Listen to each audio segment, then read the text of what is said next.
you and whoever else was involved in the decision to invite me to speak here tonight. I guess thank you is in order. Though to be honest, when I received the invitation to do the last lecture, I was wondering if they knew something that I didn't.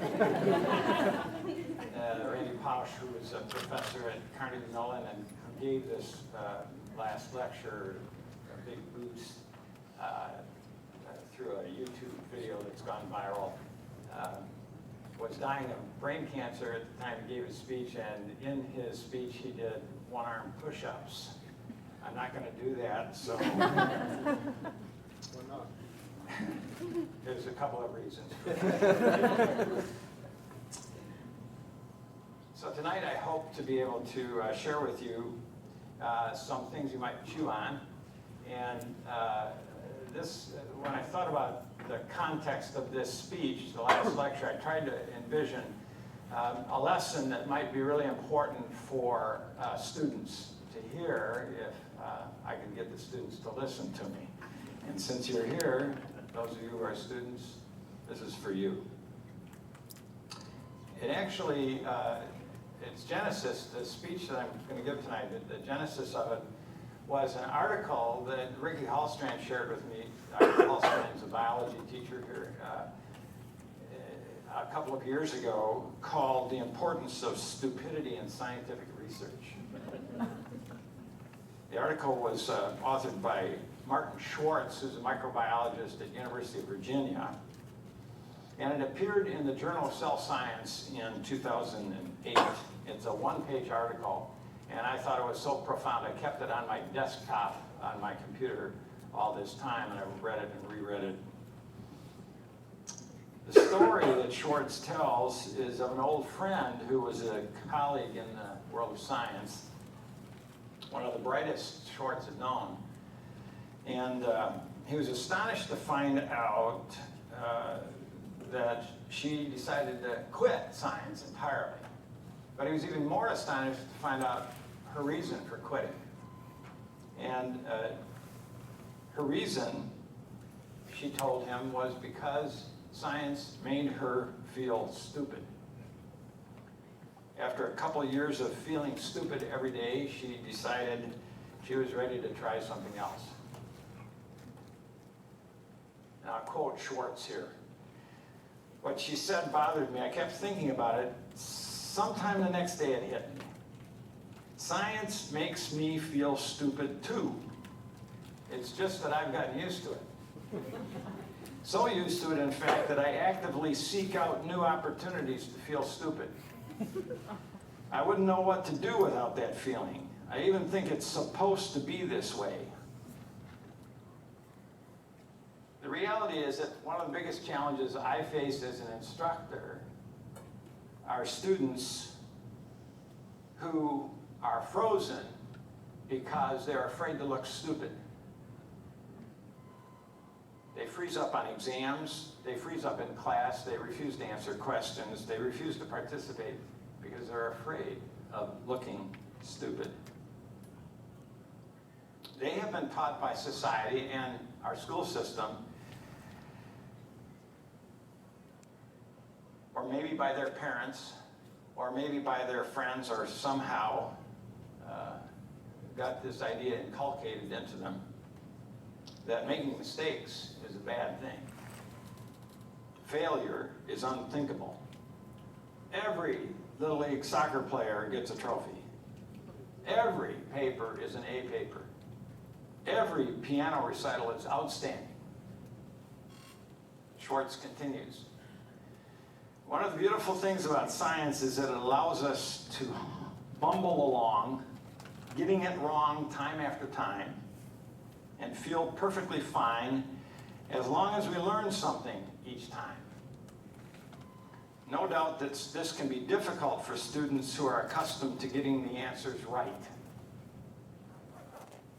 No doubt, reasonable levels of confidence and emotional resilience help, but I think scientific education might do more to ease what is a very big transition from learning what other people once discovered to making your own discoveries. The more comfortable we become with being stupid, the deeper we will wade into the unknown, and the more likely we are to make big discoveries. So tonight I'd like to share with you why I think it's really important to make mistakes. Sometimes really big mistakes in all aspects of life, not just in science. I believe personally that we learn much more from our failures than we ever do from our successes. And I hope to convince you to join me in an effort to become the biggest failure you can become. It will be a totally freeing experience.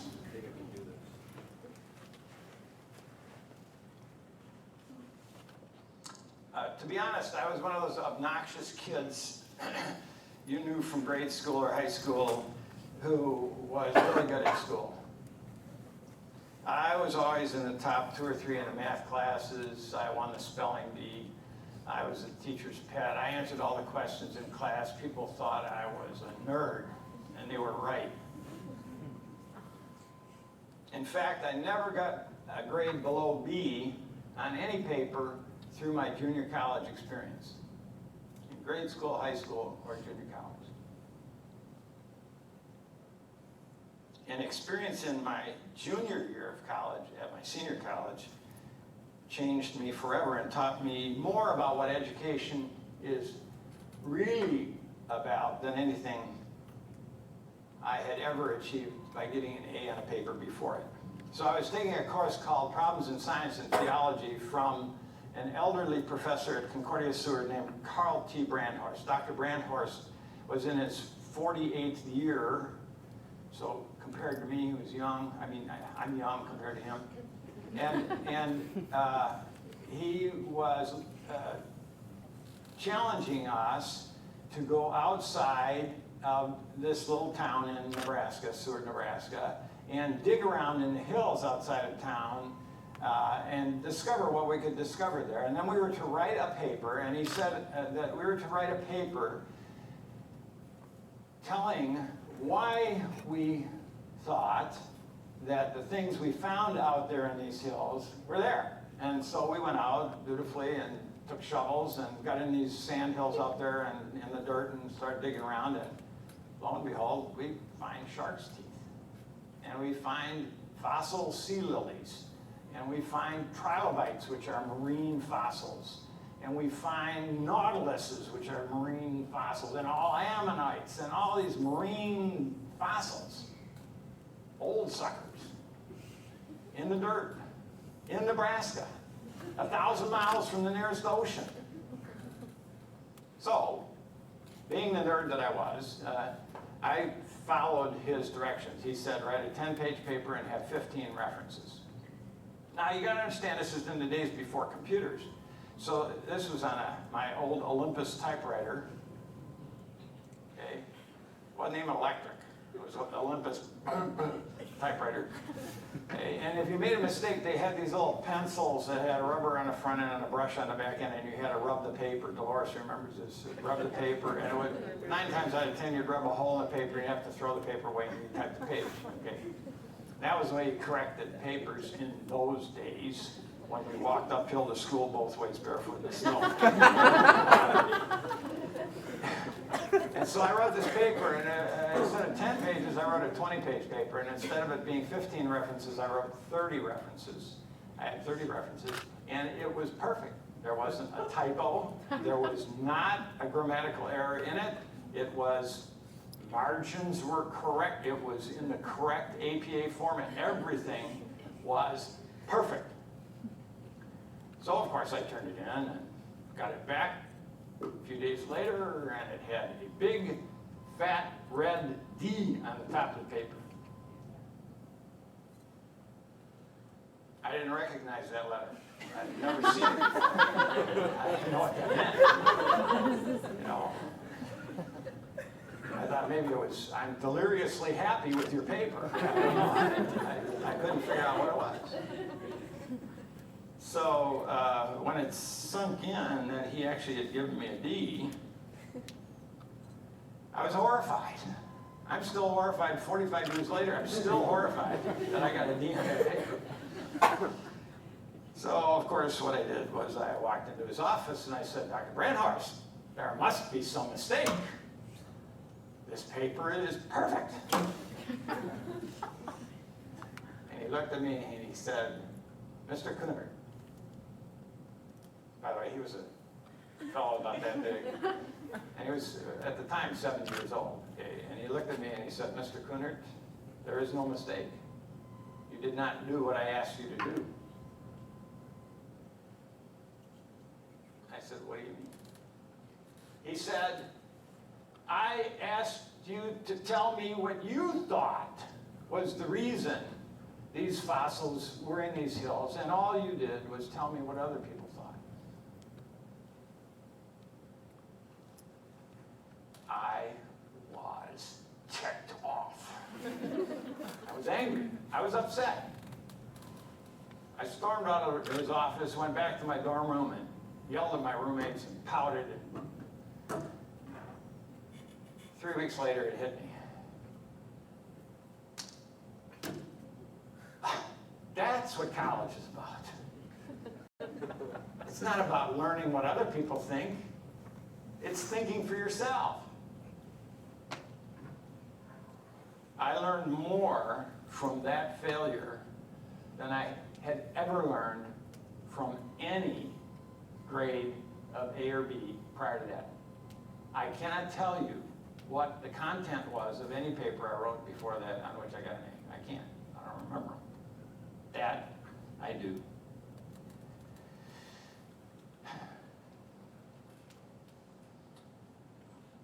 Well, after I graduated from Seward, and they did let me graduate despite the D,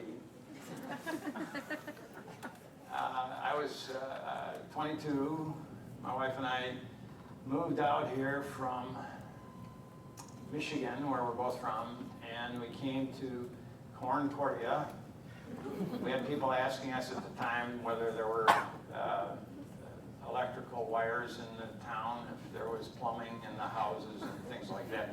People in the Midwest have this view of the Pacific Northwest, or they did in 1969, of the frontier, the great frontier. They were afraid we were going to get attacked by Indians on the way out here, whatever.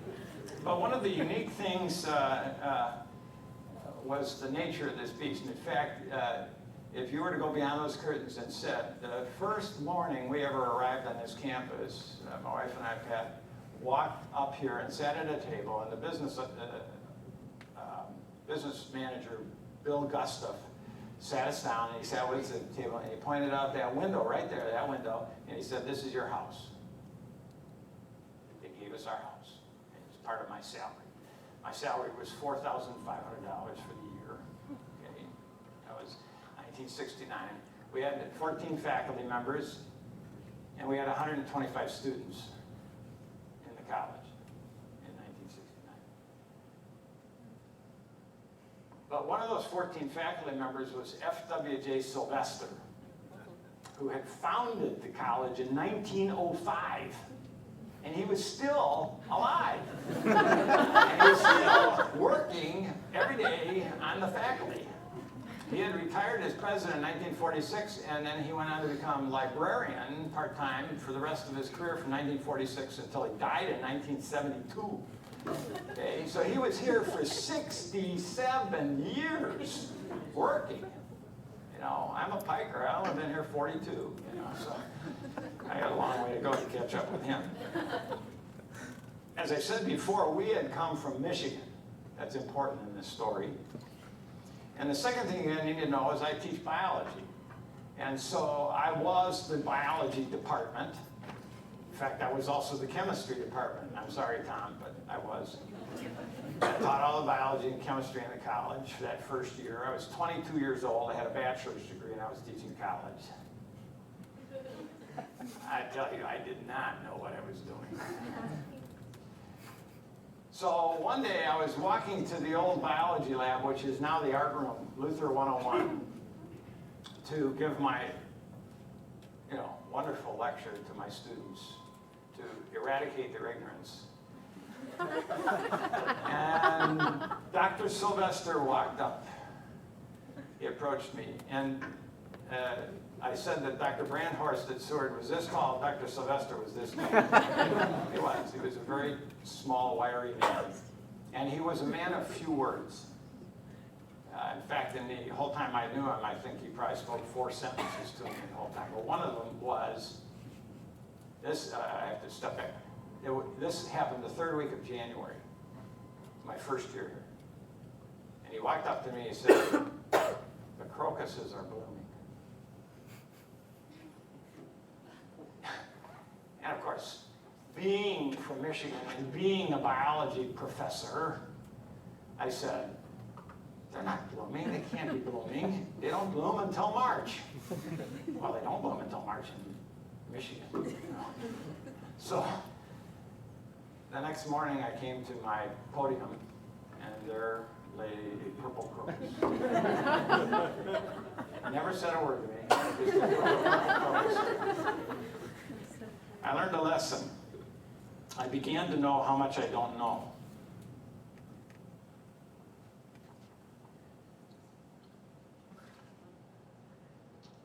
It took me about 10 years to figure out that I really didn't know very much, especially about teaching science, because I had never done science. I had only read about doing science. And believe me, there is a huge difference. So I decided to bite the bullet and risk, and so I entered graduate school, and I was accepted into an area of research that I picked that I thought would be the cutting edge area for research for the future, which was molecular genetics, and I was right. Actually, this was 1980. I was applying, and that was exactly the time when that science took off. So I was accepted into a program at the University of Oregon called the Genetics Training Grant Program. There were 6 students that were accepted into that program out of about 100 applicants. While I had begun to understand the limitations of my knowledge, I was blown out of the water when I got to the University of Oregon to find out how stupid I really was. And I mean stupid.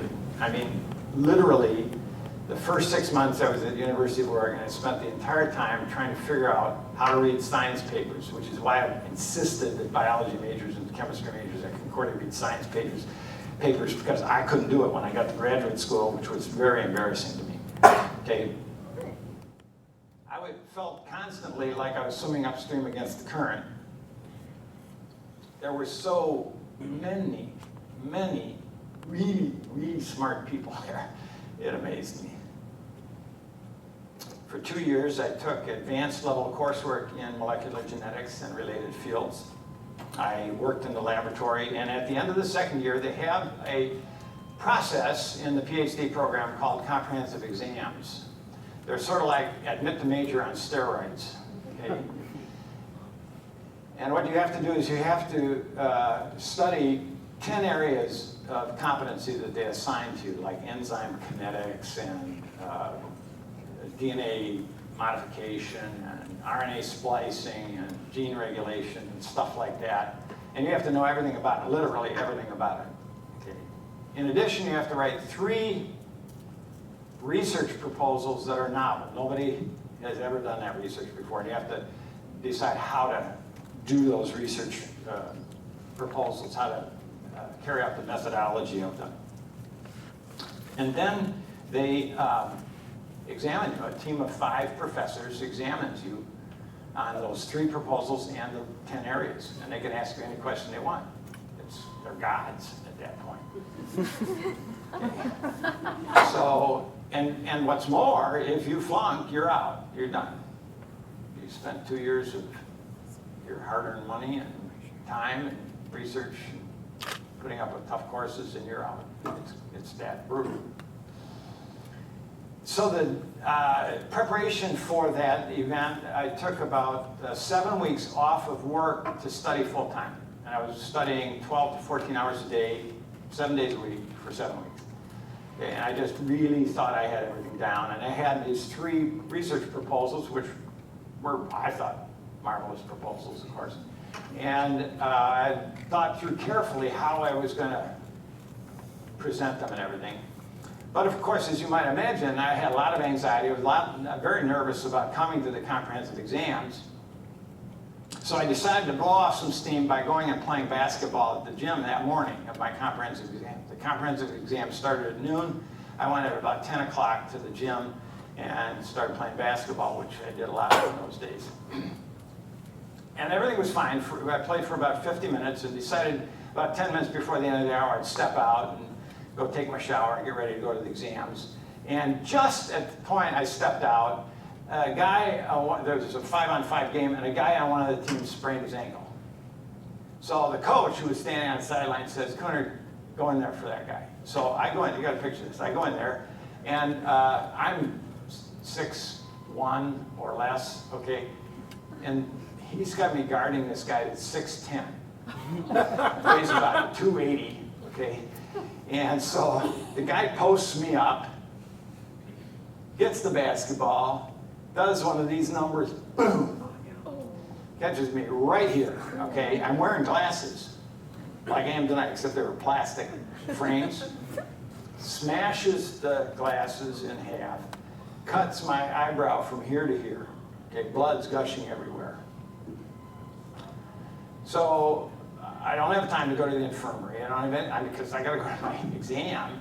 So I take the glasses and I take white athletic tape and I tape it together and hold them there, and then I craft some butterfly bandages out of regular bandages by snipping them with scissors. So you got a picture, I got 3 butterfly bandages holding this, and I got my glasses like this, and I look a lot worse than that guy does right there, okay? So that's the way I went to my comprehensive exams. And when I walked into the comprehensive exams, I found out that one of the 5 members of my committee, in fact, the kindest of the 5 members of the committee, had a toothache and was not able to come. And so in his place was the British chairman of the department, Roderick Capaldi. Okay. Now, Capaldi and I had some run-ins earlier in my experience with him, and he was not a pleasant fellow. So I was not really pleased that he was there. But he said, well, I'm not going to say anything. I'm not part of the committee, so I won't say anything. So I thought, whew, oh, good. But he asked the first question. He said, Mr. Kunert, he said, please explain research proposal 2. So the computer starts cranking over here, and I go, research proposal 2. I know exactly what I'm going to say, so I say, okay, in this case, we're talking about the molecule ubiquitin, which is found attached to proteins on, and he goes, stop! He yells out, stop! What? I don't want to hear any of this trivia. I just need the basics. Okay. I was gone. I was dead in the water. Okay, so now I'm trying to recraft how to say my whole proposal in language that he wants to hear when I've got it memorized in the language that I want to say, and I can't do it. It goes from bad to worse. So they start asking me questions, and I start stumbling and bumbling, and I look like an idiot. It was bad. So they asked me to step out of the room after about 2.5 hours of this. So I walked out of the room, and I'm standing out there going, my doom is sealed. I know exactly what's going to happen here. And sure enough, I walk back in the room and they say, we regret to inform you that you failed. So one of the committee members was Karen Sprague, she had mentored me the prior semester. I worked in her lab, and I became pretty close friends with her. And so at the end of it, I went up to her and I said, Karen, what happened? How could I have flunked this? And she said something I'll never forget. She said, Chuck, you have a profound grasp of the obvious.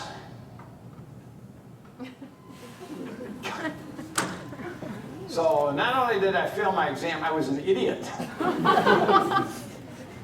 I literally went home and cried. I did. I was devastated. I was in a deep depression. It was really tough for me to go back to work the next day, but I had to. Fortunately, they give you a second chance. You get the option of retaking your comps, but you have to wait 6 weeks to do it. There were 6 people, I said, that got in the genetics training grant. 3 of us flunked the exam. I was the only one that retook it. The other 2 walked away from the program. To my surprise, when I got back into the room with the committee members, they bent over backwards to help me. All they wanted was for me to demonstrate to them that I could overcome failure with perseverance. I didn't know that when I walked in there. But I had won the badge of their approval simply by getting up off the mat. That's a very important lesson about failure. All scientists fail almost all the time. It's a part of the job. So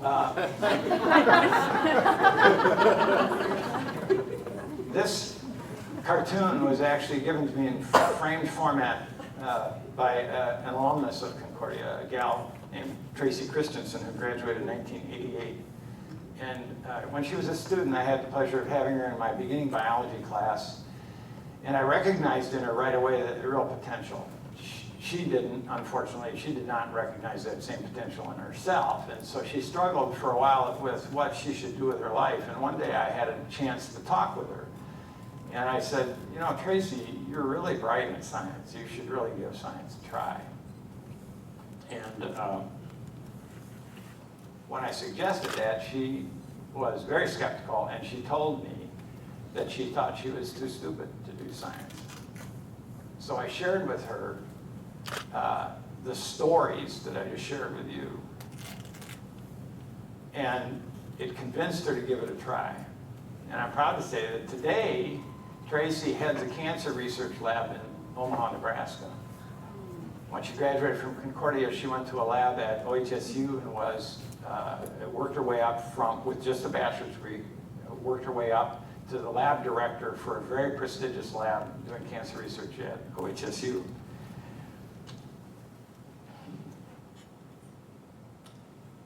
Lesson there is the only people who do not fail are the people who do not try. So the next story is the great fruit fly escape. I said before that I passed my comps and I got admitted to the PhD program. And now what you do after that is you do full-time research. And so I had to determine what problem I was going to study in my research and what I wanted to do. And so I thought a long time about this, and I thought, well, a really good thing to study would be to figure out why men don't make milk.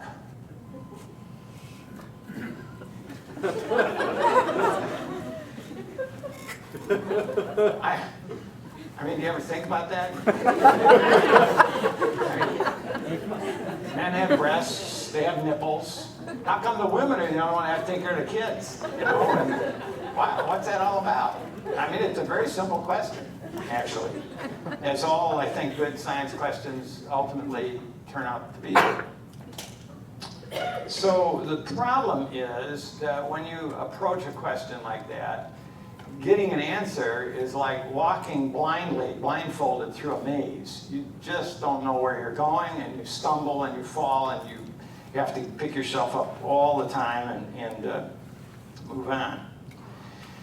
So the way I ended up approaching this, one of the things you'd find about me if you knew me any length of time, especially in science and the way I treat science, is I'm a firm believer in the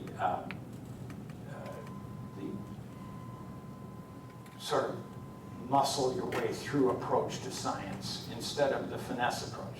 There are people who are really bright and they do science that has a lot of finesse to it.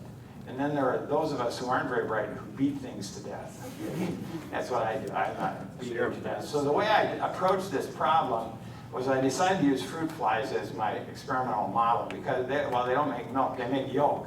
females make yolk for eggs and males don't make yolk, even though males have the genes to make yolk, they just don't make yolk. So it's hard to, I mean, to be honest, it's a lot easier to work on fruit flies than humans. They're much more malleable. They don't complain when you stick them in little vials. You can make them randomly. And humans, there's a lot of problems with that.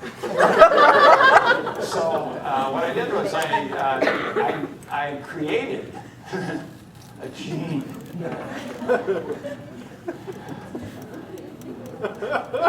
In a test tube. And I created a way of testing why it was that male fruit flies didn't make yolk by this construct that I had made out of DNA. And in order to test it, what you had to do is you had to inject it into fruit fly eggs. Yeah, okay, so you have to picture this.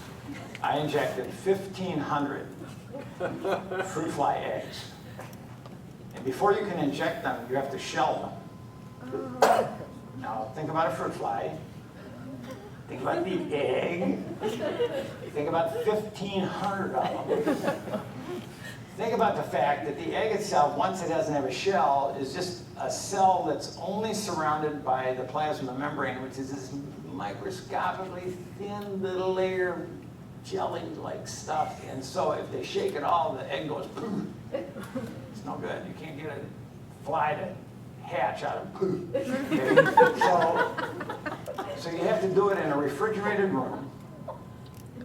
And you have to do it between midnight and 6 a.m.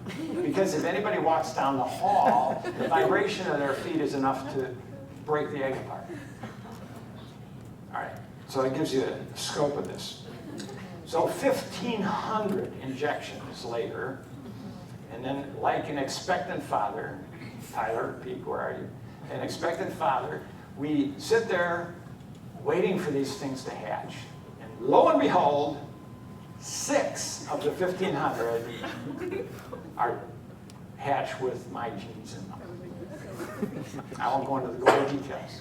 But, all right, so now you've got 6 flies, and you have to do 2 things with them. First of all, you have to keep them alive. So you feed them. You put them in little vials with food, you feed them, and you let them grow up. And then secondly, because you need to have the next generation, you have to mate them. Well, in order to mate them, you have to take them out of the vials. And so one night, at about 10 o'clock at night, after about 14 hours of work that day, I'm sitting there with these 6 vials, looking at my flies, getting ready to mate one of them.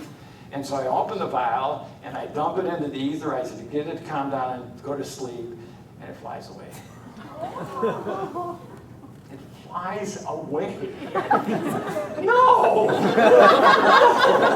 That DNA construct that took a year to make, those flies, it took me 6 weeks to inject 1,500 flies for 6 hours a night in the middle of the night, not getting any sleep, and the fly just flew away. So like a madman, I'm running around the lab taking tape and sealing every opening below the door, on the edges of the windows. I'm trying to find that fly.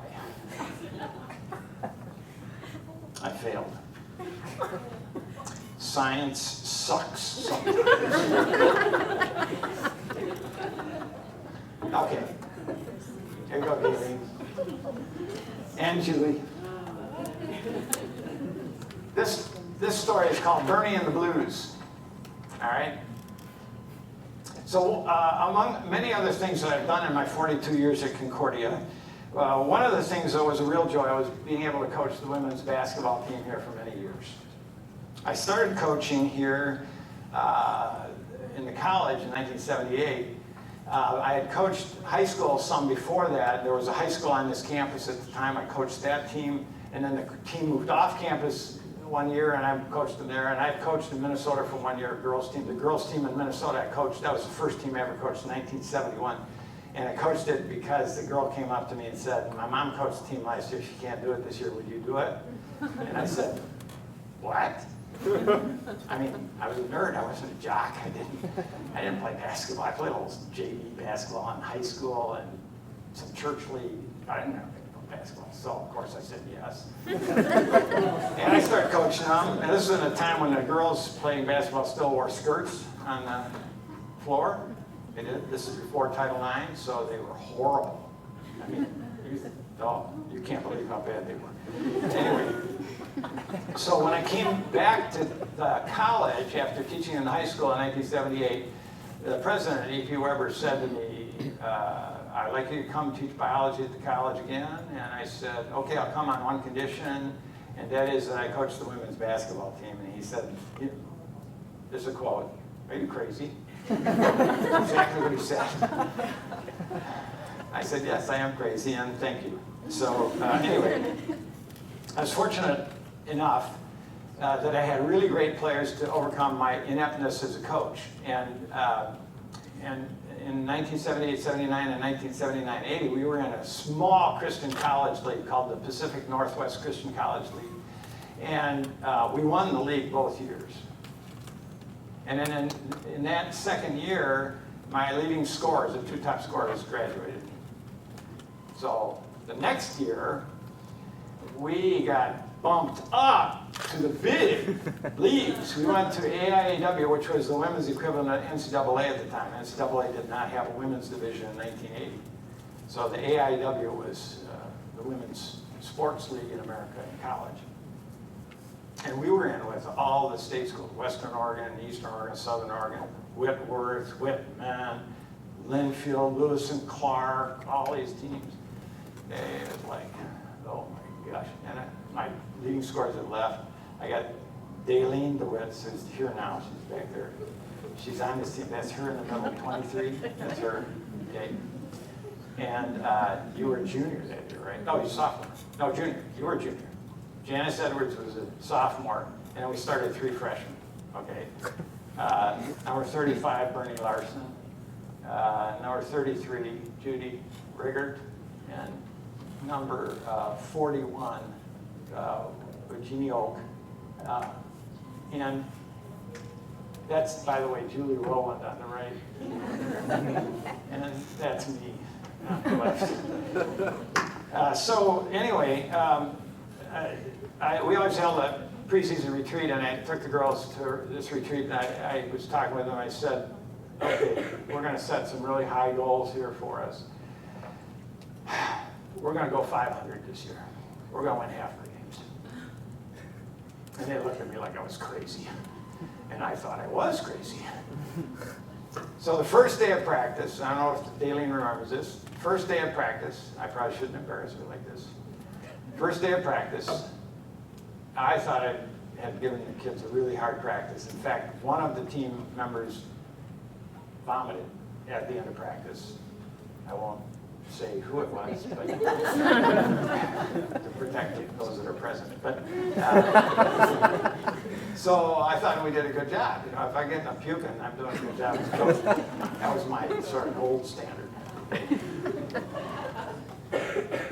So I get Julie over there, and we're talking at the end of practice, and I look over to the side, and here's Bernie Larson, number 35, doing blues. Now, blues are this torture chamber thing that I devised that most coaches use, where you run from side to side of the gym and touch the blue line in a specified amount of time. So I would set like 17 or 18 per minute, and I knew that they couldn't make 18. So if you don't make 18, then you have to do it again. Okay? And well, then we drop it 1 to 17. You know, so it encourages them to run fast. And so I look over there, and Bernie Larson is doing wind sprints. I didn't talk to her. I didn't tell her to do wind sprints. She's just doing them, back and forth, back and forth, back and forth. Okay. And I look at Julie, and Julie looks at me like, who is this kid, and what's she about? Okay. So I didn't say anything to anybody. Next night we come to practice, and here there are 3 girls doing wind sprints. And Bernie had not, I don't think Bernie had talked to any of them. I think the other 2 girls just decided to join her and do wind sprints. By the end of the week, even Daylene was doing wind sprints. And we never said a word. This team did it. Okay. We went 28-0 that year. Whoa.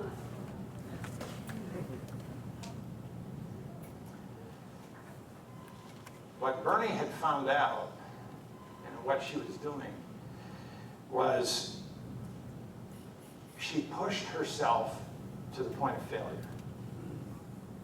she found out that if you don't push yourself to failure, you never really improve. And it's amazing what one person can accomplish by setting an example of taking on the fear of failure by themselves. All right. Now we hope this works. And how do I shut this off now? Because I'm going to do that thing. All right, so we're going to have a little musical interlude here, so bear with me.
Sorry about that. It's going to fail. Concordia's choir has sung this piece. This is Mozart's Requiem. It's one piece of Mozart's Requiem called Dies Irae, Day of Wrath. This was Mozart's last composition before he died. He died before he completed this composition, actually, at the age of 36. Mozart is considered by many to be one of the greatest musicians, greatest composers of all time. Its continued popularity, his music, is testimony to his greatness. That Mozart could compose over 600 works in his brief life is amazing, but it's even more amazing that his first composition occurred when he was 5 years old. This painting depicts him playing his own composition before the royalty of Austria, his home country. Often, Mozart is depicted as a boy genius, a boy wonder. And in some sense, obviously, he really was.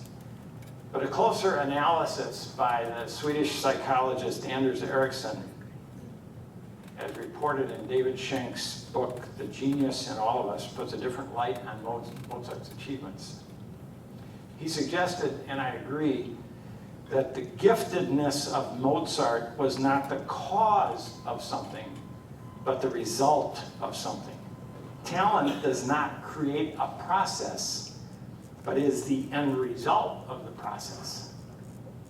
High achievement in sports or the arts or science is much more attainable by human beings than implied by the notion of special giftedness or genius.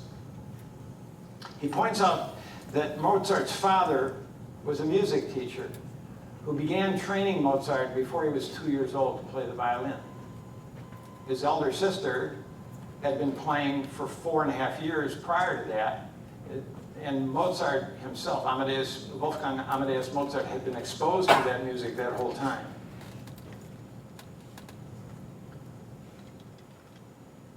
Mozart engaged in what Erickson calls deliberate practice that resulted, after many years of hard work, into the genius we observe in his music. At age 5, Mozart was a dazzling pianist and composer for his age. He was not as good as an adult pianist. Even a mediocre adult pianist was better than Mozart at age 5. It was only with practice and a special type of practice that Mozart became a genius. That deliberate practice that Erickson talks about is the same kind of practice that Bernie Larson and that team in 1980-81 practiced. Pushing yourself to failure. Not being satisfied repeating the same exercise over and over again, but every time challenging yourself to do something that you know you can't do. Erickson's studies of so-called genius demonstrate that all so-called geniuses have one thing in common. That is, by the time they're recognized as a genius, they have spent over 10,000 hours practicing their craft. It takes an average of 10 years, 3 hours a day to gain that kind of competency. This is what Erickson says. Deliberate practice is a very special form of activity that differs from mere experience and mindless drill. Unlike playful engagement with peers, deliberate practice is not inherently enjoyable. It does not involve a mere execution or repetition of already attained skills, but repeated attempts to reach beyond one's current level, which is associated with frequent failures. In other words, it is practice that doesn't take no for an answer. Practice that perseveres. The type of practice where the individual keeps raising the bar of what he or she considers success. This was Bernie Larson's gift, and Mozart's as well. It can be yours.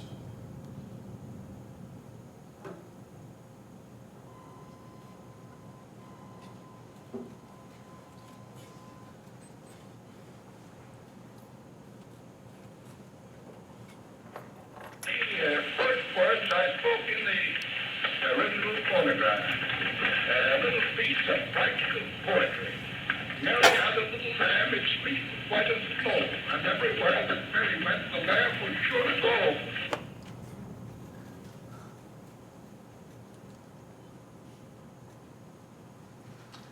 That was Thomas Alva Edison, 50 years after he invented the phonograph, that recorded and replayed for the first time in history the human voice. That occurred in 1877, and the words, "Mary had a little lamb, her fleece was white as snow," was what he recorded in that initial recording in 1877 on his invention, the Edison cylinder phonograph. Edison, like Mozart, is often considered a genius for his inventions. His inventions include the light bulb, usable forms of electricity that still power our homes today, the disc phonograph, the cylinder phonograph, and film projectors, movie projectors. In total, he held 1,093 patents for inventions he had made. All this he accomplished despite the fact he was considered a failure in school. And by far, the majority of the inventions he ever made were never useful. They, in fact, were failures. He once said, "I have not failed, I've just found 10,000 ways that don't work." He was an unwitting advocate of Erickson's deliberate practice. He also is the one who said, "Genius is 1% inspiration and 99% perspiration." I visited his research laboratory that now sits in Greenfield Village, just outside the city of Detroit. It was originally in Menlo Park, New Jersey. This is the laboratory in which he perfected the light bulb. They took it board by board from New Jersey and moved it to this park outside of Detroit. And in it, you will see testimony, not to his genius, but to his failures. He had 800 different forms of light bulb before he found the first practical incandescent bulb. None of those 799 were ever used. They were all failures.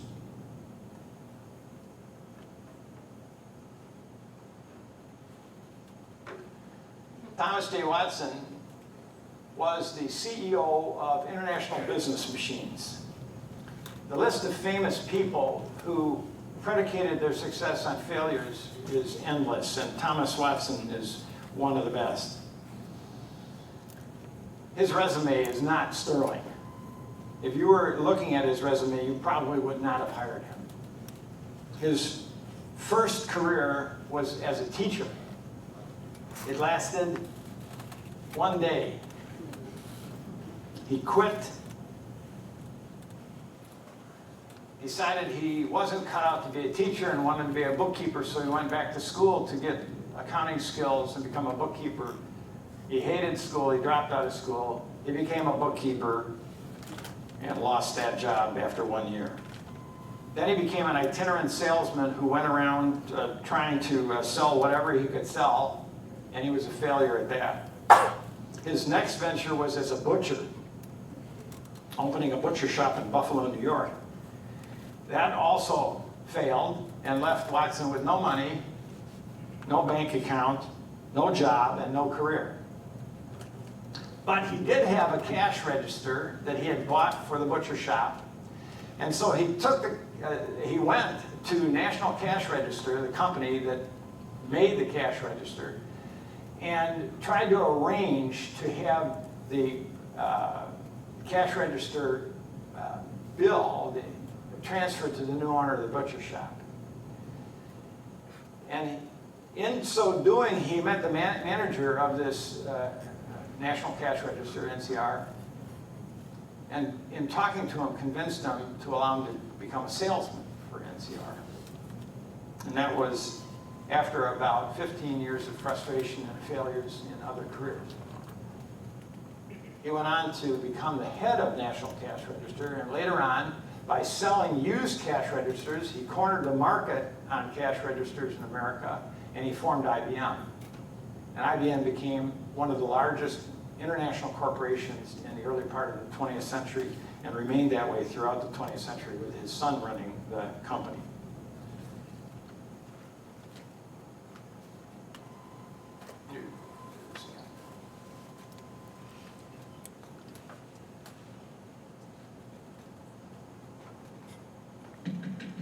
Dismissed from drama school with a note that read, "Wasting her time. She's too shy to put her best foot forward." Turned down by the Decca Recording Company, who said, "We don't like their sound, and guitar music is on the way out." A failed soldier, farmer, and real estate agent. At 38 years old, he went to work for his father as a handyman. Cut from the high school basketball team, he went home, locked himself in his room, and cried. A teacher told him he was too stupid to learn anything, and he should go into a field where he might succeed by virtue of his pleasant personality. Fired from a newspaper because he lacked imagination and had no original ideas.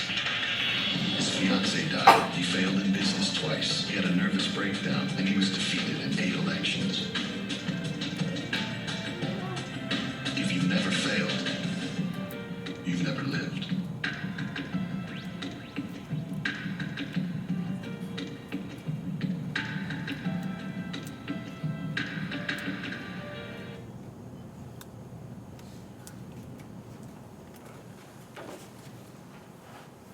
Failure is not only a necessary prerequisite to success, it is a common feature of all humankind.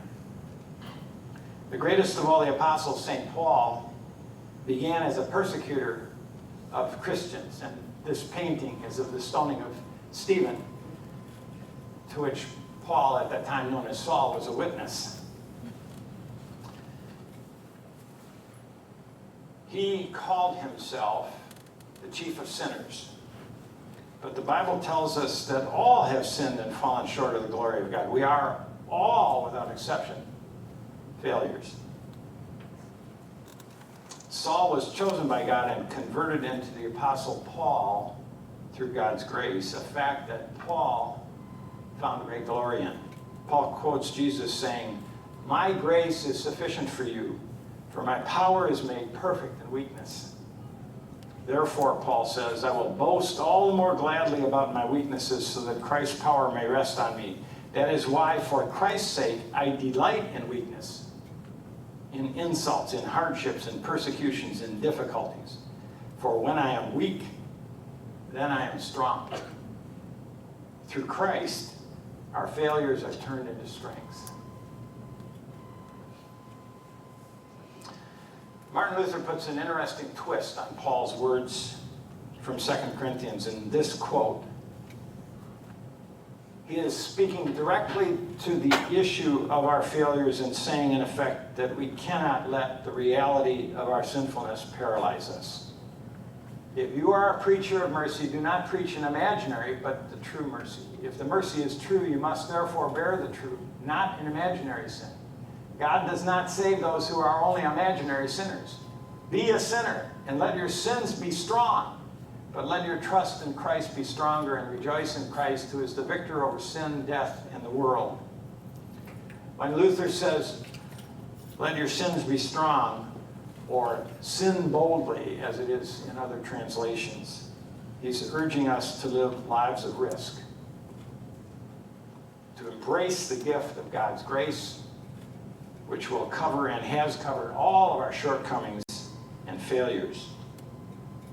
It's through Christ's grace, won by his sacrificial death and resurrection, that we have the ability to live boldly and confidently, even when we know we will fail, and frequently do. Thank you for your patience with me this evening. You've been most gracious to me.